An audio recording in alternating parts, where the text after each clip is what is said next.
Hola, ¿cómo estás? Hoy te traigo un video un poco diferente.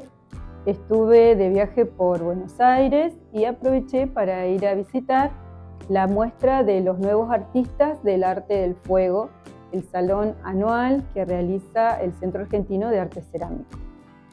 Así que realicé este video con un compilado de todo lo que pude ver y pensé en compartirlo para que vos también puedas disfrutarlo.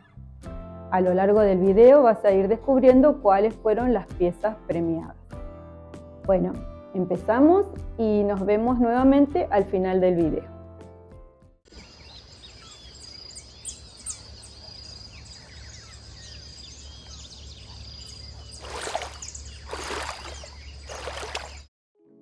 Esta exposición la vas a encontrar en la ciudad de Buenos Aires, Argentina, en el hall central de la Bolsa de Comercio, cuya dirección es 25 de mayo 359. La exposición va a estar abierta hasta el 19 de junio de 2026. Los horarios de visita son de lunes a viernes de 12 a 17 horas, excepto feriados. Así que quedan un par de días como para poder ir a conocerla.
llegamos al final del video. Espero que esta propuesta te haya resultado interesante. Me gusta siempre que viajo descubrir museos y espacios culturales donde podemos ver siempre lo que realizan otros colegas y artistas. Si te gustó el video, podés ayudarme dejándome un me gusta, compartiéndolo con algún colega que sepas que le gusta o que le interesan estos temas. Y no te olvides de suscribirte al canal, así no te perdés ninguno de los próximos videos que voy a realizar. Bueno, nos vemos pronto. Chau, chau.